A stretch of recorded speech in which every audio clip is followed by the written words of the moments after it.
آج مسلمان ذلیل ہے، کوئی حیثیت نہیں ہے۔ وجہ کیا ہے؟ وجہ یہ ہے کہ کوئی اکا دکا مالدار ہے، باقی سب غریب ہے۔ اگر اپنی حیثیت بحال کرنا چاہتے ہو تو مجموعی طور پر مالدار بننا پڑے گا۔ اس کے لیے فالتو فضول خرچیوں سے بچنا، شادیوں کی فضول خرچیوں سے بچنا۔ مالداری زیادہ پیسے کمانے کا نام نہیں ہے، مالداری پیسے بچانے کا نام ہے۔ ضرورت سے زیادہ خرچ نہ کیا جائے، وقت ضائع نہ کیا جائے۔ خالی کوئی بھی نہیں بیٹھے گا، جس سے جو ہو سکتا ہے وہ کمانے کے لیے نکلے گا، اللہ تعالیٰ اس کے حصے کی نعمت اور روزی اسے عطا کریں گے۔ تاریخ یہ بتاتی ہے کہ بزنس جو نہیں کرتا ہے وہ بزنس مین کا غلام بن جاتا ہے۔ آج بھی امریکہ دوسرے ملکوں پر اپنا تسلط جمائے ہوئے ہے۔ وجہ کیا ہے؟ اس کے اپنے بزنس کی وجہ سے، کمپنیوں کے شیئرز کی وجہ سے، ہتھیاروں کے بزنس کی وجہ سے۔ آج مصر میں، یمن میں، فلسطین میں، عراق میں، ملک شام میں، جہاں جہاں پر زمینوں پہ قبضے کی لڑائیاں چل رہی ہیں، وہ صرف اس واسطے کہ وہاں پر پیٹرول ہے، وہاں پر المونیم ہے، وہاں پر سونا چاندی ہے، وہاں پر فلاں ہے، وہ نکالیں گے، بزنس کریں گے۔ اس واسطے وہاں کے لوگوں کو مارو، قتل کرو، صاف کرو، یہ نکالو۔ وہ بزنس کریں گے تو ہمارا ملک بڑھے گا۔ جو قوم تجارت نہیں کرتی ہے وہ ایک نہ ایک دن تاجروں کی نوکر اور غلام بن جاتی ہے۔ Thanks for watching. Don't forget to like, comment, share and subscribe to.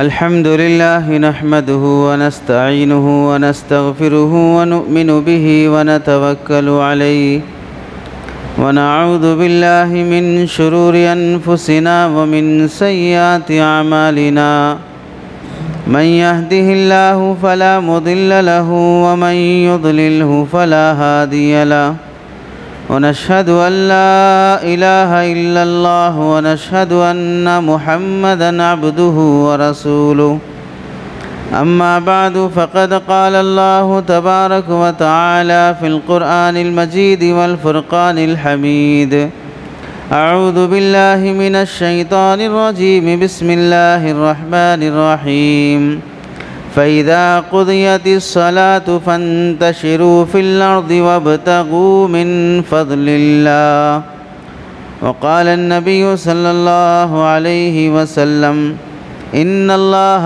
يحب المؤمن المحترف أو كما قال النبي صلى الله عليه وسلم اللهم صل على سيدنا محمد وعلى آل سيدنا محمد وبارك وسلم اللهم صل على سيدنا محمد وعلى آل سيدنا محمد وبارك وسلم اللهم صل على سيدنا محمد وعلى آل سيدنا محمد وبارك وسلم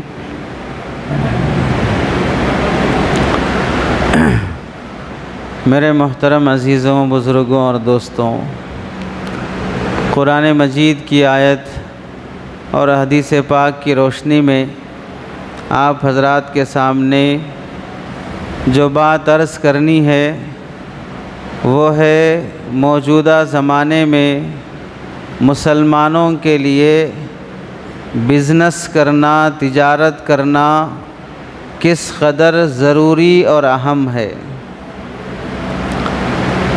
قرآن مجید کی آیت میں اللہ رب العزت ارشاد فرماتے ہیں فَإِذَا قُضِيَتِ الصَّلَاةُ فَانتَشِرُوا فِي الْأَرْضِ، جب نماز ادا کر لو تو زمین کے مختلف حصوں میں پھیل جاؤ، جس کی جہاں پر تجارت ہے وہاں چلے جاؤ، وَابْتَغُوا مِن فَضْلِ اللَّهِ، اور اللہ کا فضل تلاش کرو۔ یہ آیت جمعہ کی نماز سے متعلق ہے۔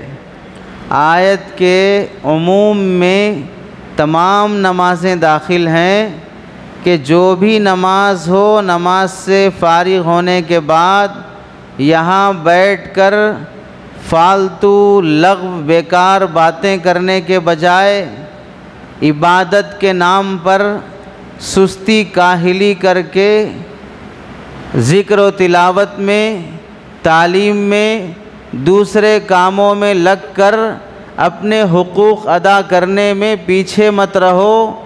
نماز کا فریضہ ادا ہونے کے بعد تھوڑا بہت ذکر نفل وغیرہ ہو گیا، اس کے بعد اپنے بزنس اور اپنی کمائی کی طرف توجہ دو،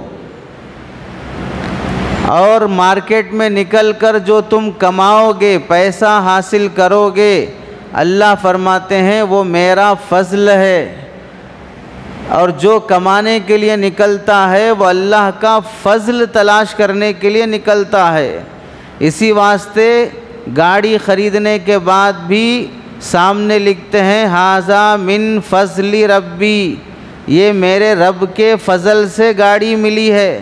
مکان بنانے کے بعد اوپر لکھتے ہیں ھذا من فضل ربی، یہ میرے رب کے فضل سے مکان بنا ہے۔ دکان لینے کے بعد بھی بورڈ لگاتے ہیں ھذا من فضل ربی، یہ میرے رب کے فضل سے دکان ملی ہے۔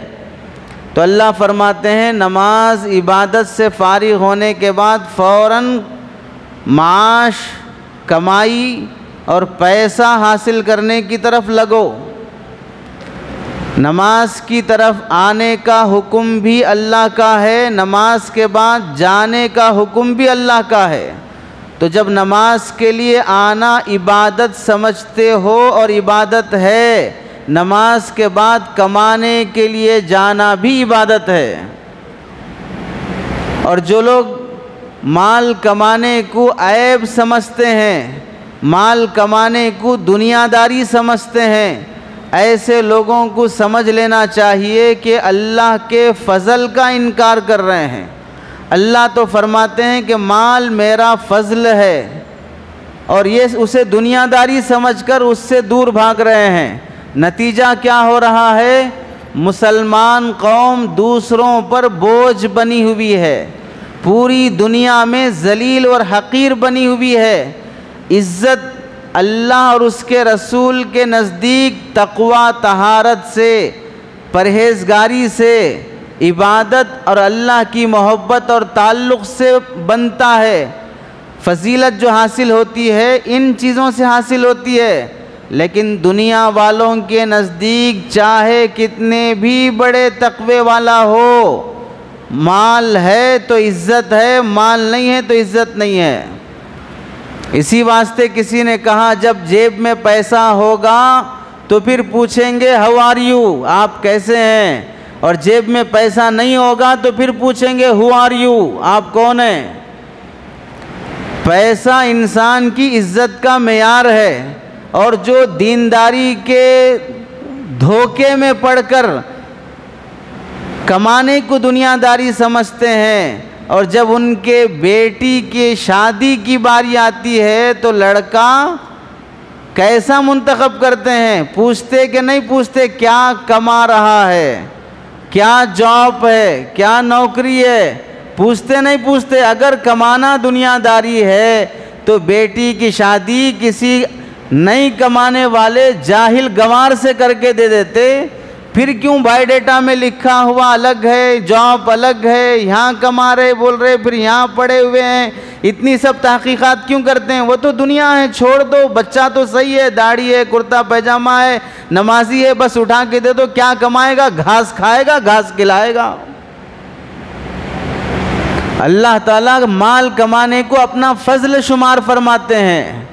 دوسری آیت میں اللہ فرماتے ہیں قل من حرم زینت اللہ التی اخرج لعبادہ والطیبات من الرزق، اے نبی جی آپ کہہ دیجئے ہم نے بندوں کو کھانے کے لیے، پہننے کے لیے، رہنے کے لیے بڑے عیش آرام کے سامان دیے ہیں۔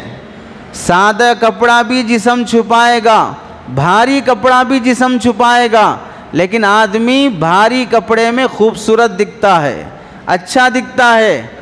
دولہا کا ڈریس اور سوتے وقت کا ڈریس دونوں میں فرق ہوتا ہے۔ اگر کوئی آدمی دولہا ہے اور اسٹیج پر سونے کا جو ڈریس ہے وہ پہن کے بیٹھ جائے، چڈی بنیان پہ چلا جائے، نکاح نہیں ہوگا۔ وہی دولہا ہے جسے کل دیکھ کے آئے تھے، بس ڈریس بدلا ہوا ہے، لیکن پھر بھی کیوں بھاری جوڑا سلاتا ہے۔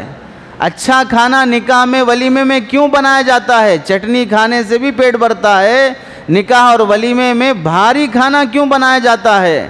داماد کے آنے پر، بہو بیٹی کی آمد پر کیوں گھر میں اچھی تقریب یا اچھا مینو بنتا ہے، چٹنی روٹی سے بھی اکرام اور دعوت ہو جاتی ہے۔ اللہ فرماتے من حرم زینت اللہ، اللہ نے جو خوبصورت بننے کے سامان دیے ہیں اسے کس نے حرام کیا ہے؟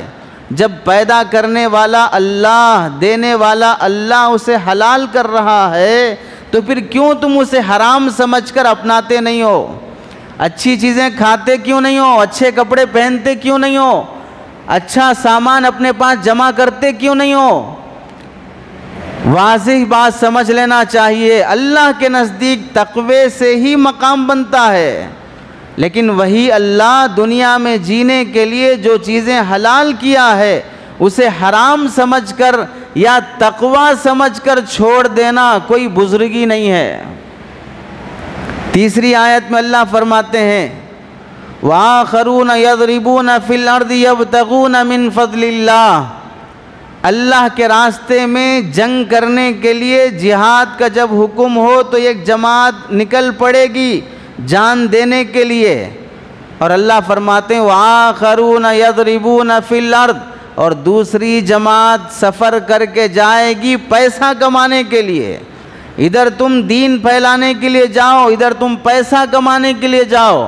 علماء نے لکھا ہے جس طرح دین پھیلانے کے لیے جانا عبادت ہے، ایک بندہ بس میں سوار ہو رہا ہے فلاں علاقے میں کام کرنے کی نیت سے، دین کی محنت کرنے کی نیت سے، دوسرا بندہ اسی بس میں سوار ہو رہا ہے اسی علاقے میں بزنس کرنے کی نیت سے، دونوں عبادت گار ہیں، دونوں عبادت گزار ہیں۔ اسے دین پھیلانے کی نیت سے جانے والے کو بھی ثواب ملے گا، اسی بس میں بزنس کے لیے جانے والے کو بھی ثواب ملے گا، کیونکہ کمانا، مال حاصل کرنا حلال طریقے سے اللہ کا حکم ہے۔ اگر یہ غیر معمولی اور کوئی اہم چیز نہیں ہوتی، اللہ تعالیٰ جہاد جیسے بڑے عمل کے ساتھ بزنس کو ایک ساتھ ذکر نہیں کرتے، دونوں کو ایک ہی آیت میں اللہ نے ذکر کیا۔ اس سے معلوم ہوا جہاں لوگ جہاد کو اللہ کے راستے میں محنت کرنے کو عبادت سمجھتے ہو، وہیں یہ بھی کان کھول کر سن لو کمانے کے لیے جانے والا بھی عبادت کر رہا ہے۔ ہوٹل پر، مارکیٹ میں، دکان پر، کمپنی میں، کہیں بھی حلال کمائی کے لیے نکل رہا ہے تو وہ عبادت کے لیے نکل رہا ہے۔ اس کی صبح سے لے کر شام تک کی محنت پر پیسہ بھی ملے گا، ثواب اور نیکی بھی ملے گی۔ اس کی مثال اللہ کے نبی علیہ السلام نے ایک صحابی سے فرمایا جاؤ گھوڑا، تلوار، زین سب ریڈی کر کے لاؤ، غزوے میں جہاد کے لیے نکلنا ہے۔ وہ صحابی گئے، تیاری کر کے آئے، آنے کے بعد اللہ کے نبی نے فرمایا اللہ تمہیں سلامت رکھے اور تمہیں مال غنیمت کے ساتھ واپس لوٹائے، تمہیں سونا چاندی ملے اور تم اللہ کے راستے سے واپس لوٹو۔ وہ صحابی کہنے لگے یا رسول اللہ میں جہاد میں جان دینے کے لیے، دین پھیلانے کے لیے، آپ کی صحبت کی برکتیں حاصل کرنے کے لیے نکل رہا ہوں، پیسہ کمانے کے لیے نہیں نکل رہا ہوں۔ ان صحابی نے جب یہ عرض کیا تو اللہ کے نبی نے فرمایا اللہ کے بندے، اگر اللہ کی طرف سے نیک آدمی کو حلال مال مل جائے اس سے بڑی نعمت اور کیا ہے؟ جہاد کا جہاد بھی ہو جائے گا، مال کا مال اور پیسہ بھی مل جائے گا۔ نعم المال الصالح للرجل الصالح، کتنا بہترین مال ہے وہ جو نیک آدمی کو حلال طریقے سے ملتا ہے۔ اللہ کے راستے میں جہاد میں صحابہ جاتے تھے، جنگ جیت جاتے تھے تو واپس کیسے آتے تھے؟ کافروں کا، دشمنوں کا مال جو ان سے انہیں حاصل ہوا ہے وہ سب لے کر آتے تھے، اس میں انہیں سونا چاندی، تلوار، گھوڑے، زمین، جائیداد، یہ سب چیزیں صحابہ کو ملتی تھی اور ان کا گزارا مال غنیمت پر تھا۔ ایسے ہی اللہ نے قرآن مجید میں ایک جگہ فرمایا لیس علیکم جناح ان تبتغوا، تم پر کوئی گناہ کی بات نہیں ہے کہ تم حج کے لیے جاؤ، نیت حج کی ہو، حج کے ارادے سے ہی جاؤ. وہاں جانے کے بعد تمہیں اگر معلوم ہوا کہ کچھ ایسا سامان ہے جو وہاں سے خرید کر میں تجارت کر سکتا ہوں، وہیں تجارت کرو یا وہاں سے یہاں لا کر تجارت کرو، کوئی گناہ نہیں ہوگا. لیکن نیت حج کی جانے کی ہو تو حج کی ہو، بزنس کی نیت نہ ہو. بعد میں تمہیں تجارت کا خیال پیدا ہو گیا تو حج کے ساتھ تجارت کرنا کوئی گناہ کی بات نہیں ہے. میں یہ نہیں کہہ رہا ہوں کہ میں کوئی بزنس کا مال وہاں سے لے کے آیا ہوں. میں یہ کہہ رہا ہوں کہ کوئی بھی حج کو جا رہا ہو تو وہ بزنس بھی کر سکتا ہے، گناہ کی بات نہیں ہے. تیسری مثال، اللہ کے نبی علیہ السلام نے فرمایا بیوی سے صحبت کرو گے تمہاری خواہش بھی پوری ہوگی اور تمہیں صدقہ دینے کا ثواب بھی ملے گا. کوئی سوچ سکتا ہے کہ بیوی سے صحبت کرنے پر صدقہ دینے کا ثواب، وجہ کیا ہے؟ حرام جگہ پر یہ عمل ہوتا تو گناہ لکھا جاتا، صحیح جگہ پر یہ عمل ہوا تو ثواب لکھا جا رہا ہے. تو اس سے معلوم ہوا کہ بہت سی عبادتیں ایسی ہیں جو عبادت بھی ہے اور وہ تجارت بھی ہے. چوتھی آیت میں اللہ فرماتے ہیں یعملون لہ ما یشاء من محاریب وتماثیل وجفان کالجواب وقدور الراسیات. حضرت سلیمان علیہ السلام کا تذکرہ فرماتے ہوئے لکھتے ہیں حضرت سلیمان نبی ہیں، نبی سے بڑھ کر کوئی انسان اشرف افضل نہیں ہوتا، لیکن وہ ایسے نبی ہیں ان کے پاس جنات ہیں، گھوڑے ہیں، اونٹ ہیں، پرندوں پر، جانوروں پر، ہوا پر بڑے بڑے دیگ ان کے پاس پک رہے ہیں، سونے کے کنگن ہیں، خزانے ہیں. ان سب کے ساتھ حضرت سلیمان علیہ السلام نبی بن کر لوگوں میں دین کا کام کر رہے ہیں. معلوم ہوا نبی بادشاہ بن سکتا ہے تو ایک عام مسلمان مالدار کیوں نہیں بن سکتا؟ نبی ایک حکمران اور بادشاہ بن سکتا ہے تو ایک عام مسلمان مالدار کیوں نہیں بن سکتا؟ پتہ چلا نبی بننے کے ساتھ ساتھ مالدار بن جانا کوئی عیب کی بات نہیں ہے. کسی بزرگ کے پاس اچھی گاڑی، اچھی گھڑی، اچھا مکان، بھاری بلڈنگ دیکھ کر بدگمان ہونے کا حق نہیں ہے. اللہ والے بزرگ ہیں اور اتنا شاندار محل ہے تو کیا اگر کوئی بزرگ جھاڑ کے نیچے بیٹھے گا تو جاؤ گے تم اس کے پاس؟ بزرگوں کو بھی ان کی حیثیت دیکھ کر جایا جاتا ہے. جس بزرگ کی مزار شاندار بنی ہے، گنبد شاندار ہے، چادر شاندار ہے، وہاں کے مجاور بھی پہلوان قسم کے ہیں اور ہنڈی بھی بڑی بڑی رکھی ہوئی ہے، وہاں پر ایک قطار رہتی ہے لوگوں کی، اور جس قبرستان پر کوئی پتھر بھی نہیں گڑا ہے کہ کس کی قبر ہے، وہاں پر کوئی وہاں زیارت کے لیے، فاتحہ درود کے لیے نہیں جاتا ہے. اولیاء کی قبروں پر بھی ان کی قبر کی ویلیو دیکھ کے لوگ جا رہے ہیں، ورنہ اگر قبر کی اہمیت دیکھ کر جانا ہو تو جنت البقیع میں، مدینہ منورہ کے قبرستان میں 10,000 صحابہ ہیں. کون وہاں پر زیارت فاتحہ کے لیے جا رہا ہے اور وہاں پر چادر پھول چڑھا کے آ رہا ہے؟ ان سے افضل قبریں کس کی ہو سکتی ہیں؟ صحابہ سے بہتر. تو زندگی میں بھی ویلیو ہے مال اور حیثیت عہدے کی، مرنے کے بعد بھی حیثیت ہے. 5ویں آیت میں اللہ فرماتے ہیں وَمَا أَرْسَلْنَا قَبْلَكَ مِنَ الْمُرْسَلِينَ إِلَّا أَنَّهُمْ لَيَأْكُلُونَ الطَّعَامَ وَيَمْشُونَ فِي الْأَسْوَاقِ. اے نبی جی، ان کافروں کو، پاگلوں کو، بد دماغ لوگوں کو آپ پر تعجب ہو رہا ہے کہ آپ نبی ہو کر بازاروں میں کیسے دکھ رہے ہیں، مارکیٹ میں کیسے دکھ رہے ہیں، آپ دکان پر کیسے دکھ رہے ہیں. آپ تو امام صاحب ہیں، خطیب صاحب ہیں، مسجد میں ہونا چاہیے، ممبر پہ ہونا چاہیے، مصلی پہ ہونا چاہیے، آپ مارکیٹ میں دکھ رہے ہیں. کافروں کو تعجب ہوا جب نبی بزنس کے لیے مارکیٹ میں آئے. اللہ تعالیٰ فرماتے ہیں اے نبی جی، ان کافروں کو سنا دو، صرف آپ نہیں، آپ سے پہلے جتنے نبیوں کو ہم نے بھیجا ہے، وَمَا أَرْسَلْنَا مِن قَبْلِكَ مِنَ الْمُرْسَلِينَ، جتنے نبیوں اور رسولوں کو ہم نے بھیجا ہے وہ سب لَيَأْكُلُونَ الطَّعَامَ، کھانا کھاتے تھے. کہاں سے کھاتے تھے؟ آسمان سے اترتا تھا، زمین سے ان کے گھر میں خود بخود اناج اگ جاتا تھا، وہ سارے انبیاء کما کر کھاتے تھے. وَيَمْشُونَ فِي الْأَسْوَاقِ اور بازار میں بزنس کرنے کے لیے وہ سارے انبیاء آتے تھے. پتہ چلا کسی عالم کا، حافظ کا، دیندار کا بزنس کرنے کے لیے مارکیٹ میں آنا کوئی عیب کی بات نہیں ہے نبی، بلکہ انبیاء کی سنت ہے. سارے نبیوں کی سنت ہے کہ ہر نبی کمائی کے لیے مارکیٹ میں آیا ہے. اور ایک آیت میں اللہ رب العزت ارشاد فرماتے ہیں عَلِمَ أَن سَيَكُونُ مِنكُم مَّرْضَىٰ وَآخَرُونَ يَضْرِبُونَ فِي الْأَرْضِ يَبْتَغُونَ مِن فَضْلِ اللَّهِ. تہجد کی نماز کی فضیلت کتنی بڑی ہے. کوئی بزرگ نہیں بن سکتا تہجد کی نماز پڑھے بغیر. ساری رات تہجد پڑھی جاتی تھی. نفلوں میں اس سے بڑی اہم نماز کوئی نہیں ہے. اللہ تعالیٰ فرماتے ہیں ساری رات کھڑے کھڑے نفل نماز تہجد کی پڑھتے رہو گے، صبح ہونے کے بعد کمانے کے لیے بھی جانا ہے. ساری رات جاگو گے تو صبح ہونے کے بعد سو جاؤ گے تو پھر کمانے کون جائے گا. اس واسطے اللہ فرماتے ہیں اب تہجد کم کر دو. تہجد جیسی عبادت کم کرو. رات میں سو، تھوڑی دیر تہجد پڑھو، نیند پوری کرو. وَآخَرُونَ يَضْرِبُونَ فِي الْأَرْضِ يَبْتَغُونَ مِن فَضْلِ اللَّهِ اور صبح ہونے کے بعد کمانے کے لیے نکلو. کیا معلوم ہوا؟ تہجد کی وجہ سے کمانا چھوڑنے کی اجازت نہیں ہے.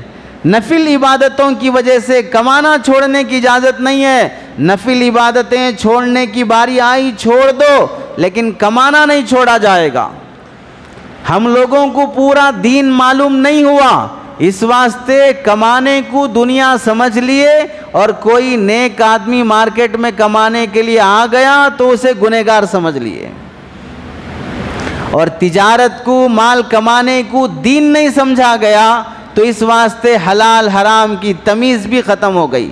اگر تجارت کو، مال کمانے کو دین اور اللہ کا حکم سمجھتے تو پھر جس طرح نماز اللہ کا حکم ہے بغیر وضو کے نہیں پڑھتے، جو آداب ہیں اسی کے ساتھ پڑھتے، جیسے پڑھنا ہے ویسے پڑھتے، کیونکہ معلوم ہے یہ دین ہے.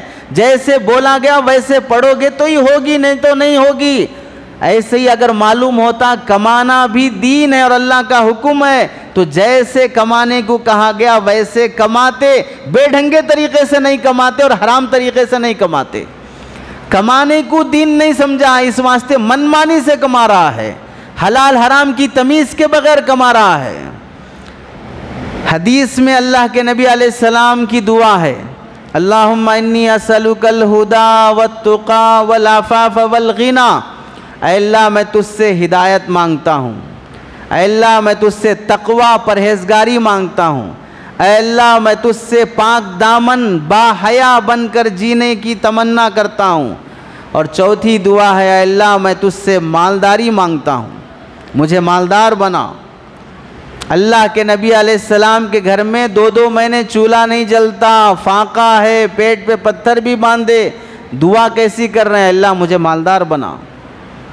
مالداری کی دعا کرنا اگر دنیا داری ہے تو پھر اللہ کے نبی کبھی مالداری کی دعا نہیں کرتے. اس سے یہ سبق ملا کہ اپنے آپ کو مالدار بننے کی تمنا اور دعا کرنا اللہ کے نبی علیہ السلام کی سنت ہے. اور ایک حدیث میں ہے من امسا کالم من امتی من عمل یدہ امسا مغفورا. جو بندہ صبح ہونے کے بعد اپنے کام دھندے پہ نکل جاتا ہے اور اپنی محنت سے کماتا ہے، ممکن ہے اللہ کے اس محنت پر، اس بندے کی اس محنت پر اللہ کو اتنا رحم آئے وہ شام گھر واپس لوٹنے سے پہلے اللہ اس کے گناہ بخش دیں. کہاں جا کے آیا ہے؟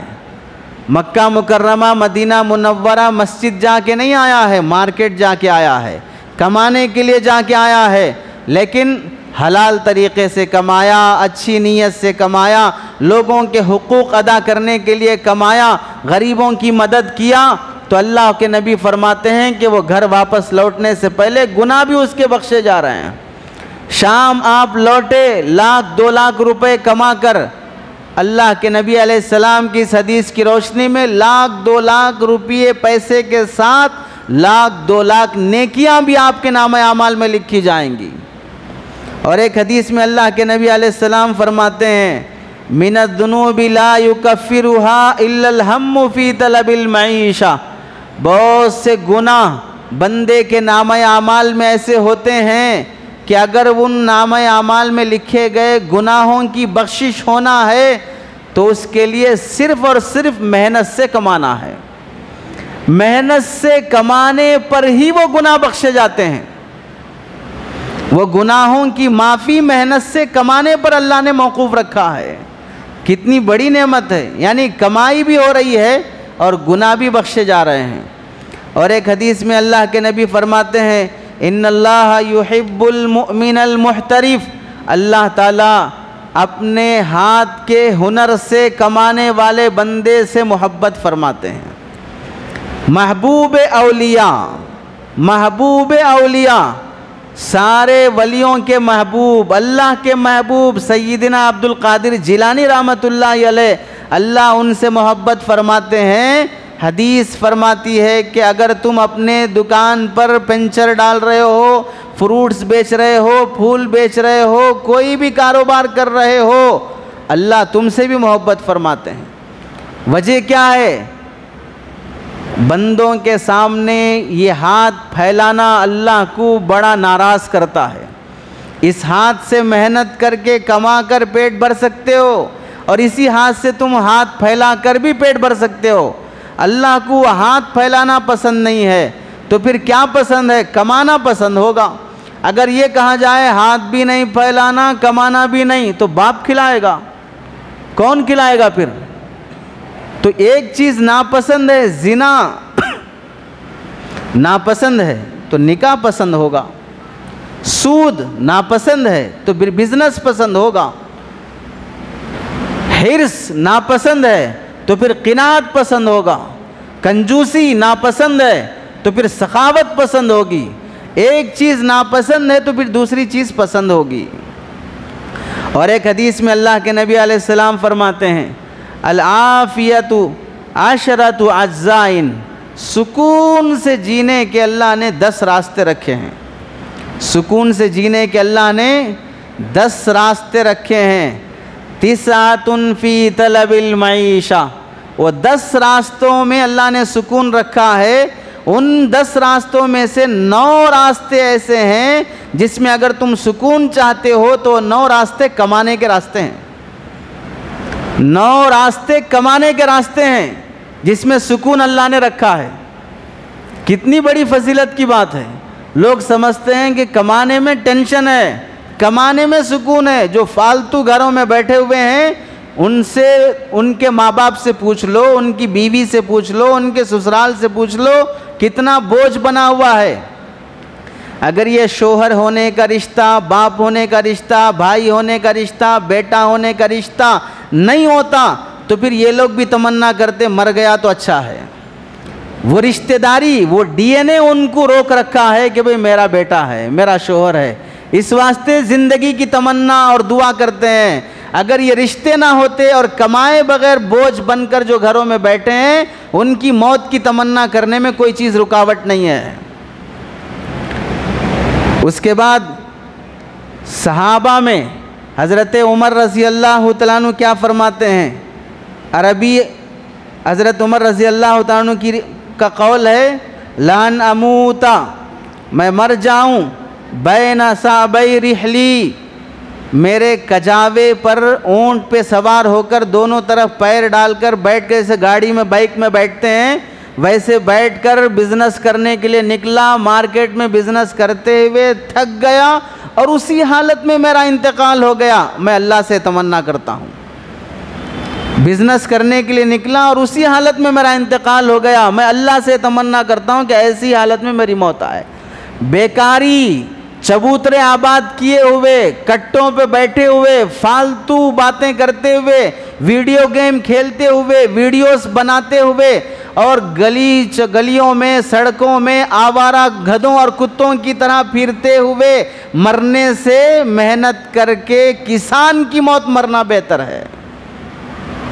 حضرت عمر رضی اللہ تعالیٰ عنہ جیسا صحابی، انہیں مسجد نبوی میں، مدینہ منورہ میں نماز کی حالت میں شہید کیا گیا اور وہاں ان کی وفات ہوئی ویسے جلیل القدر صحابی یہ تمنا کرتے ہیں میں بزنس کرتے ہوئے انتقال ہو جاؤں. اور حضرت عمر رضی اللہ تعالیٰ عنہ سے ہی مروی ہے، فرماتے ہیں یمن کے چند لوگ جو عبادت کرنے والے شمار ہوتے تھے مسجد میں بیٹھ کر عبادت کر رہے ہیں، نماز ہو گئی سب لوگ چلے گئے، ادھر یہ لوگ بیٹھ کر اللہ اللہ کر رہے ہیں. حضرت عمر نے جا کے پوچھا کون ہو؟ کہنے لگے ہم عبادت کرنے والے لوگ ہیں. تو حضرت عمر نے پوچھا یہ کہاں سے چلتا ہے، پیٹ کہاں سے بھرتا ہے؟ تو کہنے لگے اللہ کھلاتے ہیں، کھلانے والے اللہ ہیں، وہ کھلاتے ہیں. حضرت عمر نے کوڑا لیا، سب کو مارا اور سب کو مسجد سے باہر کیا. تم جھوٹے ہو، اللہ کھلاتے ہیں صحیح بات ہے، لیکن کہاں سے؟ آسمان سے ڈائریکٹ ہاتھ آ کے کھلاتا ہے. کہاں سے کھلاتے ہیں اللہ تعالیٰ؟ کمانے کے لیے اللہ نے مارکیٹ میں سامان تیار کر کے رکھے ہیں. نماز ہو گئی، عبادت ہو گئی، فوراً باہر نکلو، جاؤ کماؤ. اللہ تعالیٰ کھلانے کے لیے آسمان سے سونا نہیں برساتے، زمین سے چاندی نہیں اگاتے کہ سونا برس رہا ہے لے لو اور جا کے مارکیٹ میں کھا لو، زمین سے چاندی اگ رہی لے لو جا کے کھا لو. کھلانے والے اللہ ہیں، لیکن تم کس کام کے لائق ہو؟ تم کس کے لیے جی رہے ہو؟ کس مرض کی دوا ہو؟ کچھ کرو گے تو اللہ تعالیٰ کھلائیں گے. اب کوئی یہ کہہ سکتا ہے کہ نہیں حضرت عمر رضی اللہ عنہ نعوذ باللہ ایسا نہیں کرنا چاہیے تھا، انہیں بیٹھ کر عبادت کرنے دینا چاہیے تھا، اللہ غیب سے انتظام کرتے. غیب کی باتیں کرنے سے زیادہ اپنی ذمہ داری کی باتیں کرو کہ تمہیں اللہ نے کیا حکم دیا ہے. حضرت عمر رضی اللہ تعالیٰ عنہ کا ہی عمل ہے. فرماتے ہیں الہانی الصفق فی الاسواق، میں اللہ کے نبی کی باتیں سن کر حدیثیں جمع کر سکتا تھا، لیکن نبی ہوتے ہوئے نبی کا سبق، نبی کے کلاسز مسجد نبوی میں چلتے ہوئے پھر بھی میں نبی کی صحبت، نبی کی کلاس چھوڑ کر مارکیٹ میں بزنس کرنے جاتا تھا. اس کی وجہ سے میں بہت سی حدیثیں یاد نہیں کر سکا، لیکن حدیثیں یاد نہیں ہونے کی وجہ سے میں بزنس نہیں چھوڑا. کون فرماتے ہیں؟ حضرت عمر رضی اللہ تعالیٰ عنہ. اور ایک جگہ فرماتے ہیں جب مارکیٹ میں گئے دیکھا کہ باہر کے لوگ آ کر بزنس کر رہے ہیں اور مدینے کے بڑے بڑے صحابہ بزنس نہیں کر رہے ہیں، تو حضرت عمر رضی اللہ تعالیٰ عنہ کا چہرہ غمزدہ ہو گیا، افسردہ ہو کر مسجد میں آئے. لوگوں نے وجہ پوچھی تو فرمانے لگے میں مارکیٹ میں دیکھ رہا ہوں کہ بڑے بڑے لوگ مسلمان گھروں میں بیٹھے ہوئے ہیں اور باہر کے لوگ آ کر بزنس کر رہے ہیں. مجھے تعجب ہو رہا ہے کہ خالی وقت برباد کر رہے ہیں اور بزنس نہیں کر رہے ہیں. تو حضرت عمر رضی اللہ تعالیٰ عنہ سے لوگوں نے کہا کہ مال غنیمت بہت آیا ہے، بس اسی سے گزارا ہو جائے گا، بزنس کرنے کی کیا ضرورت ہے؟ حضرت عمر رضی اللہ تعالیٰ عنہ نے فرمایا اگر تجارت نہیں کرو گے تو پھر کان کھول کے سن لو، ایک دن آئے گا کہ تمہارے سب مرد لوگ ان بزنس کرنے والے مردوں کے محتاج ہو جائیں گے اور تمہاری ساری عورتیں ان بزنس کرنے والوں کی محتاج ہو جائیں گی. کیا مطلب ہے؟ آج بہت سے مسلمان نوجوان لڑکے لڑکیاں اسلامی لباس نہیں پہنتے. کیوں؟ مارکیٹ میں اسلامی لباس نہیں آ رہا ہے. جیسے انگریز باپ لا کے دے رہا ہے ویسے انگریز کا بیٹا پہن رہا ہے. جیسے بے حیا عورتیں کپڑے اور ماڈلز بنا رہی ہیں ویسے ڈیزائنز مارکیٹ میں آ رہے ہیں اور پہن رہے ہیں. سب دینداروں کی بھی شکایت کیا ہے؟ کٹنگ کرنے کے لیے بھی جاؤ گے تو حجام بھی شرعی کٹنگ نہیں کرتا ہے، آوارہ گدھوں کی طرح کٹنگ ہو رہی ہے. وجہ کیا ہے؟ مارکیٹ میں اسلامی لباس نہیں، اسلامی کپڑے نہیں، اسلامی چیزیں نہیں ملتی ہیں. کیوں؟ بیچنے والے مسلمان نہیں ہیں. اور اگر تم مارکیٹ میں آتے تو تم اسلامی لباس لاتے، اسلامی کلچر لاتے، پھر تمہاری اولاد کو یہ کہنے کی شکایت نہیں رہتی کہ مارکیٹ میں صحیح کپڑے نہیں مل رہے ہیں. پتلے کپڑے ملیں، ٹائٹ کپڑے ملیں، پہن کر چلنے کو نہیں ہو رہا ہے، پہن کر پیشاب کرنا مشکل ہو رہا ہے، پھر بھی پہنے گا، مجبور ہے کیونکہ مارکیٹ میں اس کے علاوہ نہیں ملتے ہیں. تو کیا ہو گیا؟ مسلمان بزنس کرنے والے کا محتاج ہو گیا. جو ہم پہناتے وہی پہنو، جو ہم کھلاتے وہی کھاؤ. آگے سنو، جو قوم تجارت نہیں کرتی ہے وہ قوم ایک نہ ایک دن تاجروں کی نوکر اور غلام بن جاتی ہے، تاجروں کی نوکر اور غلام بن جاتی ہے۔ اس کی مثال ہندوستان میں انگریز کس نیت سے آیا تھا؟ بادشاہت اور حکومت پالیٹکس کرنے کی نیت سے آیا تھا، بزنس کی نیت سے آیا تھا۔ بزنس کرتے کرتے ایک دن آیا کہ وہ ہندوستان کا بادشاہ بنا اور یہاں کے لوگ غلام بنے۔ کیا معلوم ہوا؟ تاریخ یہ بتاتی ہے کہ بزنس جو نہیں کرتا ہے وہ بزنس مین کا غلام بن جاتا ہے۔ آج بھی امریکہ دوسرے ملکوں پر اپنا تسلط جمائے ہوئے ہے، وجہ کیا ہے؟ اس کے اپنے بزنس کی وجہ سے، کمپنیوں کے شیئرز کی وجہ سے، ہتھیاروں کے بزنس کی وجہ سے۔ آج مصر میں، یمن میں، فلسطین میں، عراق میں، ملک شام میں، جہاں جہاں پر زمینوں پہ قبضے کی لڑائیاں چل رہی ہیں، وہ صرف اس واسطے کہ وہاں پر پیٹرول ہے، وہاں پر المونیم ہے، وہاں پر سونا چاندی ہے، وہاں پر فلاں ہے، وہ نکالیں گے، بزنس کریں گے، اس واسطے وہاں کے لوگوں کو مارو، قتل کرو، صاف کرو، یہ نکالو۔ وہ بزنس کریں گے تو ہمارا ملک بڑھے گا۔ جو قوم تجارت نہیں کرتی ہے وہ ایک نہ ایک دن تاجروں کی نوکر اور غلام بن جاتی ہے۔ اور آج کے زمانے میں اس کی مثال، کتنے لوگ آپ میں سے ایسے ہوں گے جو ڈگریاں کیے ہوئے ہیں، اچھی کالج سے پڑھے ہوئے ہیں، لیکن کیا کر رہے ہیں؟ وہ اپنی سرٹیفکیٹ لے کر کسی کمپنی میں، ریئل اسٹیٹ کی کمپنی ہے، کپڑوں کی تجارت ہے، شیئرز مارکیٹ ہے، کیا کر رہے ہیں؟ مجھے نوکر بنا لیجئے، جاب ہے، ویکنسیز ہیں، کیا پوچھنا چاہ رہا ہے؟ مجھے اپنے بزنس میں پارٹنر بنائیے، اس نیت سے جا رہا ہے اپنی سرٹیفکیٹ لے کر، یا کس نیت سے جا رہا ہے؟ آپ کی کمپنی میں نوکر بنا لیجئے، میں نوکر بن کے کام کرنا چاہتا ہوں۔ اسی کو اچھے الفاظ میں بولتے ہیں جاب۔ کیا جاب ہے آپ کی؟ اگر اسی کو تھوڑا سادے انداز میں پوچھیں، آپ کہاں کے نوکر ہیں، کس کے نوکر ہیں آپ، تو شرمندگی ہوتی۔ تو اچھے الفاظ میں بول رہے ہیں آپ کہاں جاب کر رہے ہیں؟ لندن میں جاب چل رہی ہے، امریکہ میں جاب چل رہی ہے، مطلب یہاں سے نوکر بن کے گیا ہے، یہاں سے غلام بن کے گیا ہے۔ اور وہ جو جس کمپنی میں گیا ہے وہ کتنی ڈگری کیا ہوا ہے؟ 10th فیل ہے۔ اور کتنے لوگوں کو نوکر بنا کے رکھا ہے جو بڑی بڑی ڈگریاں کیے ہوئے ہیں۔ آپ میں سے بھی دسیوں لوگ ایسے ہوں گے جو ڈگریاں کر کے جاہل کے پاس نوکر بنے بیٹھے ہیں۔ اسلام کمانے کے 4 طریقے بتاتا ہے۔ زراعت، کسان بننا، دوسرا صنعت، کاریگری، لکڑی بنانا، پلنگ بنانا، کرسی بنانا، کپڑے بنانا، تیسری چیز ملازمت، نوکر بننا، چوتھی اور افضل چیز اسلام کی نظر میں ہے وہ تجارت۔ سب سے پہلا درجہ اسلام کی نظر میں تجارت ہے۔ اسی واسطے انبیاء تاجر تھے، صحابہ تاجر تھے، وہ سب لوگ اپنی عبادتوں کے ساتھ بزنس کیے ہیں۔ اور اگر 4 میں سے سب سے اہم چیز دیکھی جائے تو وہ تجارت ہی ہے۔ اگر کوئی آدمی کسان ہے اور زراعت پانی کرتا ہے اور دسیوں اس کے پاس ایکڑوں کی زمین ہے، اناج اگاتا ہے، کیا کرے گا اگانے کے بعد؟ جتنی اگا رہا اتنی کھائے گا؟ بزنس کرنا پڑے گا۔ اس کے بعد صنعت، کاریگری، اتنے کرسیاں بنا لیے، اتنے پلنگ بنا لیے، آپ کے اس علاقے میں بہت سے لکڑیوں کا ہی کاروبار ہے، سب بنا رہے ہیں، کیا کر رہے ہیں؟ بنا کے قبر میں دفن کر رہے ہیں۔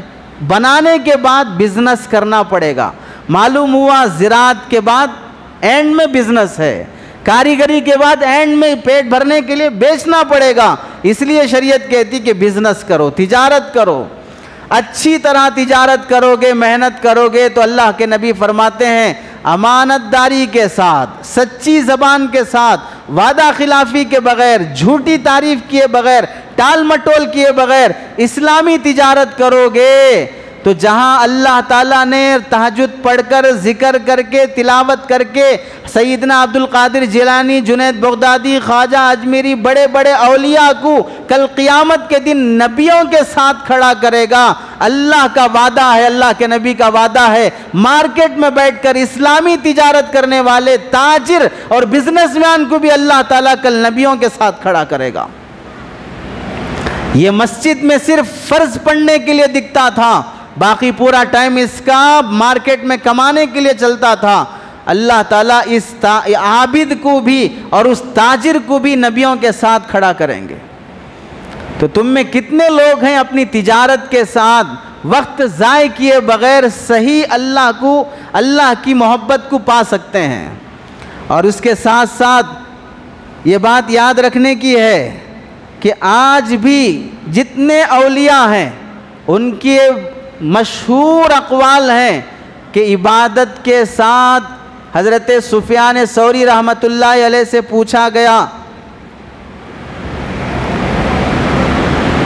عبادت کروں یا کمانے کے لیے جاؤں؟ تو انہوں نے فرمایا گھر میں آٹا ہے تو عبادت کرو، آٹا نہیں ہے عبادت یہی ہے کہ آٹا لانے جاؤ، ورنہ پھر تمہارے بیوی بچے دوسروں کے خیرات پہ پلیں گے. فرض پڑھ لیے، اب مزید عبادت کرنے کی ضرورت نہیں ہے، اب عبادت یہ ہے کہ گھر والوں کا خرچہ نکالو. حضرت سفیان ثوری فرماتے ہیں الاسواق مواعید اللہ، یہ مارکیٹ اللہ کا دسترخوان ہے، یہ مارکیٹ اللہ کا دسترخوان ہے. ولیمے کی دعوت میں دسترخوان لگا تو یہ سارے شریف لوگ جو بڑی شرافت سے سوٹ بوٹ پہن کے آئے ہیں وہ ایسے ٹوٹ پڑتے ہیں گویا کہ ایک جنگ شروع ہونے والی ہے. اب بریانی سے جنگ کرنا ہے، میٹھے سے جنگ کرنا ہے، روٹی سے جنگ کرنا ہے، مرق سے جنگ کرنا ہے، اس کو ختم کرنا ہے، اس کو ختم کرنا ہے. ختم کرنے کو ہی تو جنگ کہتے ہیں، دشمن کو ختم کرو. جس طرح حملہ کرتے ہیں ویسے دسترخوان پہ حملہ کیا جاتا ہے اور سارے شریف زادے ہوتے ہیں. کہاں سے آیا؟ آسمان سے اترا ہوا دسترخوان، کسی نے کمایا اور اپنی کمائی کا وہ دسترخوان لگایا ہے. اللہ کے حضرت سفیان ثوری فرماتے ہیں کہ مارکیٹ اللہ کا دسترخوان ہے. فمن اتاہا اصاب منہا، جو اس دسترخوان پہ آئے گا اللہ اس کے حصے کی روزی دے گا. اور ایک غلط فہمی لوگوں نے بہت چلائی ہے، بہت بولتے ہیں لوگ. کیا بولتے ہیں؟ دین بقدر مشقت، دنیا بقدر مقدر، یعنی محنت کر کے دین کام کرنا پڑے گا اور دنیا اللہ نے جو مقدر کر کے رکھ دی ہے وہ مل جائے گی. بالکل غلط بات ہے. دنیا کے کسی بھی مفتی صاحب سے جا کے پوچھ لو یہ بات کون سی آیت اور کون سی حدیث میں لکھی ہوئی ہے. بلکہ حدیث پاک میں اللہ کے نبی علیہ السلام فرماتے ہیں ان اللہ ینزل الرزق علی قدر المعونہ، اللہ تعالیٰ روزی اتارتے ہیں بندے کی محنت کے بقدر. اللہ روزی اتارتے ہیں بندے کی محنت کے بقدر. محنت تو تمہیں کرنا پڑے گا. اب مثال میں یہ بولتے ہیں بعض لوگ کہ دیکھو اونر اے سی میں بیٹھا ہوا ہے اور نوکر تھیلے اٹھا رہا ہے لیکن اسے 500 1000 ملتے ہیں، اسے لاکھوں روپے ملتے ہیں. وہ اس کی محنت ہے، یہ تیری محنت ہے. وہ اس کی محنت ہے، یہ تیری محنت ہے. اگر وہ اے سی میں بیٹھے بغیر جا کے قبر میں بیٹھے گا تو آئے گا اسے پروفٹ، گھر میں بیٹھے گا تو آئے گا اسے پروفٹ. وہ اے سی میں بیٹھنے سے پہلے وہ بھی سڑک پر تھا، وہ بھی تیری طرح محنت کر کے پسینہ بہاتا تھا. تو یہ فالتو بات ہے کہ ہمیں مقدر کے بقدر روزی مل جائے گی. مقدر کے بقدر ملے گی لیکن وہ مقدر محنت پر موقوف ہے. محنت کرو گے تو ملے گی، بغیر محنت کے نہیں ملے گی. اب اللہ کے نبی علیہ السلام کے صحابہ ہجرت کر کے مکہ چھوڑ کر جب مدینہ آئے، مدینے میں یہودی رہتے تھے، غیر مسلم رہتے تھے. مدینے کے صحابہ اتنے غریب تھے کہ انہیں پینے کا پانی بھی یہودیوں سے خرید کے پینا پڑتا تھا. ایسی حالت میں جب صحابہ ہجرت کر کے خالی ہاتھ مکہ آئے، کوئی ان کے پاس کمانے کا سامان نہیں ہے، رہنے کی جگہ نہیں ہے، تو انصار صحابہ نے اپنے گھر میں جگہ دی، بزنس میں پرافٹ میں کچھ حصہ دینے کا آفر کیا.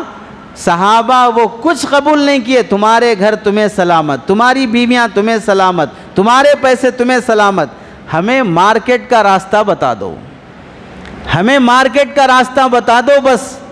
آنے کے بعد جو انصار صحابہ، جو مہاجر صحابہ یہودیوں سے پانی خرید کے پینا پڑتا تھا، چند سالوں میں ان صحابہ نے یہودیوں کا کنواں بھی خرید لیا.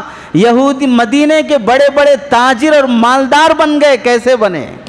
مسجد میں بیٹھ کے اللہ اللہ کرنے سے بنے ہیں. وہ فرض وہ ادا کرتے رہے، اس کے ساتھ ساتھ ان کا وقت تجارت میں لگا ہے. اس کی مثال دیکھیے, حضرت ابوبکر صدیق رضی اللہ تعالیٰ عنہ مالدار صحابہ میں شمار ہوتے ہیں. ہجرت کر کے آنے سے پہلے 40,000 درہم چاندی کے سکے ان کے پاس تھے, پورے اللہ کے نبی پہ خرچ کر دیا. مدینہ آنے کے بعد پھر بزنس شروع کیا کپڑے کا, تو مدینے کے مستقل گودام حضرت ابوبکر رضی اللہ تعالیٰ عنہ کے نام پہ تھے کہ یہ ان کا گودام, حضرت ابوبکر کا کپڑوں کا یہاں ایک گودام ہے, وہاں ایک گودام ہے, یہاں بزنس چل رہا ہے. مالدار صحابہ میں شمار ہوتا تھا حضرت صدیق اکبر کا. جمعہ کے دن نماز پڑھنے کے لیے مسجد میں آ رہے ہیں اور لوگ مارکیٹ میں غلاموں کو بیچنے کے لیے آ رہے ہیں.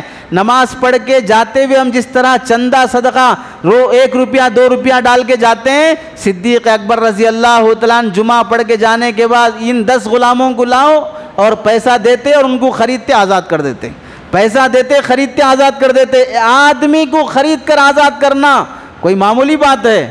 حضرت عبد الرحمن بن عوف رضی اللہ تعالیٰ عنہ ایک دن میں 30 غلاموں کو خرید کر آزاد کرتے تھے. 30 غلاموں کو خرید کر آزاد کرتے تھے. یہ مالداری کہاں سے آئی؟ حضرت عثمان رضی اللہ تعالیٰ عنہ مالدار صحابہ میں ہے, ان کا لقب ہی غنی ہے, عثمان غنی, مالدار ان کا لقب ہے. بلینر ملینر ہے حضرت عثمان رضی اللہ تعالیٰ عنہ. مسجد نبوی چھوٹی ہے, بڑی کرنا ہے, آس پاس کی زمین خریدنا ہے, کون دے گا پیسہ؟ حضرت عثمان آگے آ رہے ہیں, پیسہ دے کے مسجد بڑی کر رہے ہیں. کنواں یہودی کے قبضے میں ہے, پینے کے لیے صحابہ مدینے کے مسلمانوں کو پانی نہیں ہے. اس سے کہا بھائی وہ کنواں ہمیں بیچ دو, تو کہنے نہیں آدھا کنواں بیچوں گا, بس آدھا کنواں. آدھا کنواں کیسا بیچیں گے؟ ایک دن ہم پانی لیں گے, ایک دن تم پانی لینا. کتنے میں آدھا کنواں صرف پانی لینے کے لیے کتنے میں بیچے گا؟ اس زمانے میں 1500 سال پہلے 11,000 درہم میں چاندی کے 11,000 سکے. آج آپ لوگ حج عمرہ پہ جاتے ہیں, یہاں سے ریال کرا کے جاتے ہیں, 1,000 ریال, 2,000 ریال, 5,000 ریال, 10,000 ریال. آج کے زمانے میں کرا لے کے چلا گیا 2-2.5 لاکھ کا, تو وہ مالدار سمجھتا ہے. 2-2.5 لاکھ کے درہم بنا لے کے چلا گیا, 2-4 ہزار. وہاں کے 1500 سال پہلے 11,000 چاندی کے سکوں میں آدھا کنواں خرید کر حضرت عثمان رضی اللہ تعالیٰ مدینے کے مسلمانوں سے کہا آج میری باری ہے کنویں سے پانی لینے کی, سب آؤ اور پانی لو. اور کل اس کی باری ہے تو کون آئے گا جب مفت میں پانی مل گیا. اب یہودی نے سوچا کہ اب تو میرا بزنس گیا, پھر کہا بھائی باقی آدھا بھی خرید لو. باقی آدھا بھی پھر 10,000 درہم دے کر 21,000 درہم میں پورا کنواں خرید کر مسلمانوں کے لیے دیا. پیسہ تھا تو ہی نہ دیا, غریب ہوتا تو کہاں سے دیتا. حضرت عثمان رضی اللہ تعالیٰ غزوہ تبوک کے موقع پر جہاد میں جانا ہے, تلوار نیزہ ان سب کی ضرورت ہے. اللہ کے نبی نے اعلان کیا, ایک روایت میں 300 اونٹ اور ایک روایت میں 1,000 اونٹ, 70 گھوڑے, 1,000 سونے کی اشرفیاں, یہ سب حضرت عثمان رضی اللہ تعالیٰ عنہ لا کر پیش کر دی. یا رسول اللہ میری طرف سے ایک گھوڑا. آپ میں سے کتنے لوگ ہوں گے جو آج تک گھوڑے پہ بیٹھے بھی نہیں ہوں گے؟ شوقیلے گھوڑے پہ بیٹھا ہوا دولہا تو گدھا ہوتا ہے. جہاد کے گھوڑے پہ بیٹھنا, 70 گھوڑے اور 1,000 اونٹ لا کر دے دینا. اللہ کے نبی نے جب دیکھا اتنا سامان لا کر دیے ہیں تو اتنا خوش ہوئے, وہ سونے کے سکے لے کر ایسے ہاتھ میں لے کر اللہ کے نبی اچھالتے ہوئے کہنے لگے آج کے بعد سے عثمان اگر کوئی نیکی نہیں بھی کیا تو کوئی پریشانی کی بات نہیں, اللہ اسی نیکی سے خوش ہو گیا اس سے. یہ کب ہوا؟ جب پیسہ تھا, کمایا تھا, دینے پر ہوا ہے. اور ان مشہور اور مالدار صحابہ میں آج بھی مدینہ منورہ کی دانی طرف حضرت عثمان رضی اللہ تعالیٰ عنہ کے نام پر ایک ہوٹل بنی ہوئی ہے, فندق عثمان کے نام سے. حضرت عثمان رضی اللہ تعالیٰ عنہ کے کھجور کا باغیچہ جس میں 1500 درخت تھے, ان درخت وہ باغیچہ بیچ کر وہ ہوٹل بنائی گئی, اور اس ہوٹل کی ماہانہ انکم 50 ملین کے قریب ہے. اس 50 ملین درہم, وہاں کے 50 ملین درہم, اس میں سے آدھا پیسہ غریبوں, مسکینوں, یتیموں پہ خرچ ہوتا ہے اور آدھا پیسہ ان کی بینک میں جمع ہوتا ہے. کتنے سال ہو گئے؟ 1500 سال. اگر یہ مال کمانا عیب کی بات ہوتی، دنیا داری کی بات ہوتی تو صحابہ نہیں کرتے تھے۔ اور اس کے ساتھ ساتھ صحابہ میں حضرت عبد الرحمن بن عوف رضی اللہ تعالیٰ عنہ، اتنے مالدار صحابی مدینہ آئے تو بالکل خالی ہاتھ تھے۔ ان کے ایک ساتھ دو بھائی بنا دیا گیا، حضرت سعد رضی اللہ تعالیٰ عنہ سے دوستی کرا دی گئی، اللہ کے نبی نے کرائی تو حضرت سعد نے کہا 2 بیویاں ہیں، ایک لے لو طلاق دے دیتا ہوں، 2 مکانات ہیں، ایک مکان لے لو اس میں تم رہ جاؤ، میرا جو پروفٹ آتا ہے اس میں سے تھوڑا تم رکھ لو۔ حضرت عبد الرحمن نے کہا بھائی تمہیں مبارک ہو، تمہارا گھر، تمہاری بیوی، پیسے سب مبارک، مجھے مارکیٹ کدھر ہے بتا دو۔ پہلے دن مارکیٹ میں گئے، بہت سا گھی اور بہت سا پنیر بزنس کر کے وہیں کھڑے کھڑے لے کر گئے دکان پہ، بھائی یہ چیز دے دو ادھار، 2 گھنٹے میں تمہارے پیسے لوٹا دوں گا، لے کر بازو وہاں جا کے کھڑے، تھوڑا بڑی قیمت سے بیچ دیا، پھر آئے لے کر بیچے، شام ہونے تک گھی پنیر کا ایک ڈبہ لے کر واپس آئے۔ دوسرے دن بزنس کیا، تیسرے دن کیا، مہینہ 2 مہینے کے اندر عرب میں لڑکا شادی کرنا ہے تو ایسی پریشانی ہوتی ہے جیسا یہاں لڑکی کی شادی کے لیے پریشانی ہوتی ہے۔ مہینہ 2 مہینے میں کھجور کے برابر سونا جمع کر کے مہر میں وہ کھجور کا سونا دے کر شادی کر کے حضرت عبد الرحمن رضی اللہ تعالیٰ عنہ اللہ کے نبی کے پاس آئے، اور پھر ایسا اللہ نے تجارت میں برکت دی، ایک وقت میں 700 اونٹ پورے سامان کے ساتھ اللہ کے راستے میں صدقہ دے دیا۔ پورے مدینے کے غریب، آس پاس کے غریب آئیں اور جس کے ہاتھ جو اونٹ لگا اور جو سامان لگا وہ لے کے چلا جائے۔ 700 اونٹ پورے سامان کے ساتھ دینا۔ اور پھر آتا ہے ایک مرتبہ حضرت عبد الرحمن رضی اللہ تعالیٰ عنہ نے ایک آیت، سورہ انفاق کی آیت نازل ہوئی، اللہ کے راستے میں خرچ کرو، تو انہوں نے اس وقت جو ان کے پاس پیسہ تھا اس میں سے آدھا پیسہ خرچ کر دیا، تو 4000 سونے کے سکے، آدھا پیسہ 4000 سونے کے سکے خرچ کر دیا اللہ کے لیے۔ اور ایک بار ایک زمین بیچی، جب زمین بکی تو اس کے 40,000 دینار آئے، 40,000 سونے کی اشرفیاں۔ حضرت عثمان کو اپنا گھر بیچا، گھر بکا کتنے میں؟ 40,000 سونے کی اشرفیاں، خریدنے والے حضرت عثمان۔ 40,000 سونے کی اشرفیاں آنے کے بعد پورا غریبوں میں صدقہ کر دیا۔ اور ایک مرتبہ تو ایسا ہوا کہ 40,000 دینار سونے کی اشرفیاں مستقل غریبوں کی جو محلے جھونپڑیاں ہوتے ہیں ان میں لے جا کے تقسیم کر دیا۔ حضرت عبد الرحمن بن عوف رضی اللہ تعالیٰ عنہ نے وفات سے پہلے وصیت کی کہ جو صحابہ جنگ بدر میں شریک تھے ان کو میرے مال میں سے 400 دینار دیے جائیں، 400 دینار دیے جائیں بدری صحابہ کو۔ اور ان 400 دینار میں سے حضرت عثمان غنی رضی اللہ تعالیٰ عنہ، یہ خود بڑے مالدار ہیں، ان کو بھی 400 دینار مل رہے ہیں۔ یعنی ایک مالدار دوسرے مالدار کو دے سکے اتنا پیسہ آنا، ایک کروڑ پتی دوسرے کروڑ پتی کو دے سکے اتنا پیسہ آنا۔ اور ایک مرتبہ انہوں نے اپنی ایک بیوی کو طلاق دے دیا، حضرت عبد الرحمن بن عوف نے، تو طلاق کے موقع پر بیوی کو گزارے کے لیے جو سامان دیا، وہ سامان کتنا تھا؟ اس زمانے میں 83,000 دینار، 83,000 سونے کی اشرفیاں۔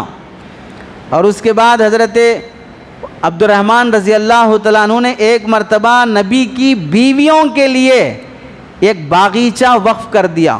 وہ باغیچہ بیچ کر نبی کی بیویوں کے لیے پیسہ جب تقسیم کیا گیا تو اس باغیچے کی قیمت تھی 4 لاکھ درہم، 4 لاکھ سونے کے سکے حضرت عبد الرحمن نے جو دیے۔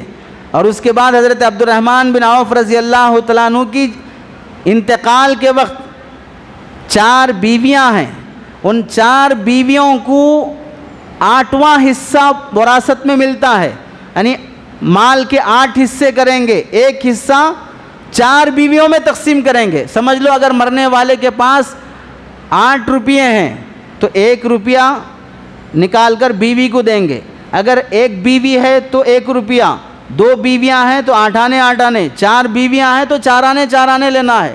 تو ان کی 4 بیویاں ہیں اور 4 بیویوں کو جب وہ آپس میں تقسیم کرنے کی باری آئی تو ہر بیوی کو 80 ہزار سونے کی اشرفیاں آئی. 80 ہزار ایک ایک بیوی کو سونے کی اشرفیاں آئیں.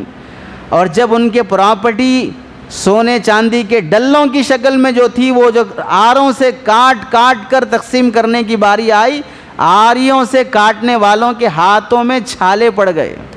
اتنا سونا ان کے پاس تھا. اب بتائیے، دنیا کمانا، پیسہ جمع کرنا مال ہے تو پھر یہ صحابی کیوں جمع کرتے؟ آج مسلمان ذلیل ہے، کوئی حیثیت نہیں ہے. وجہ کیا ہے؟ وجہ یہ ہے کہ کوئی اکا دکا مالدار ہے، باقی سب غریب ہیں. اگر اپنی حیثیت بحال کرنا چاہتے ہو تو مجموعی طور پر مالدار بننا پڑے گا. اس کے لیے فالتو فضول خرچیوں سے بچنا، شادیوں کی فضول خرچیوں سے بچنا. مالداری زیادہ پیسے کمانے کا نام نہیں ہے، مالداری پیسے بچانے کا نام ہے. ضرورت سے زیادہ خرچ نہ کیا جائے، وقت ضائع نہ کیا جائے. خالی کوئی بھی نہیں بیٹھے گا، جس سے جو ہو سکتا ہے وہ کمانے کے لیے نکلے گا. اللہ تعالیٰ اس کے حصے کی نعمت اور روزی اسے عطا کریں گے. اللہ سے دعا ہے کہ اللہ عمل کی توفیق نصیب فرمائے. آمین. وآخر دعوانا ان الحمدللہ رب العالمین. ابھی تک آپ نے مفتی احمد اللہ آفیشیل چینل کو سبسکرائب نہیں کیا ہے تو سبسکرائب کر لیں اور بیل آئیکن کو پریس کر دیں تاکہ ہمارے ہر نیو ویڈیو کی نوٹیفیکیشن آپ کو جلد سے جلد مل جائے. جزاک اللہ.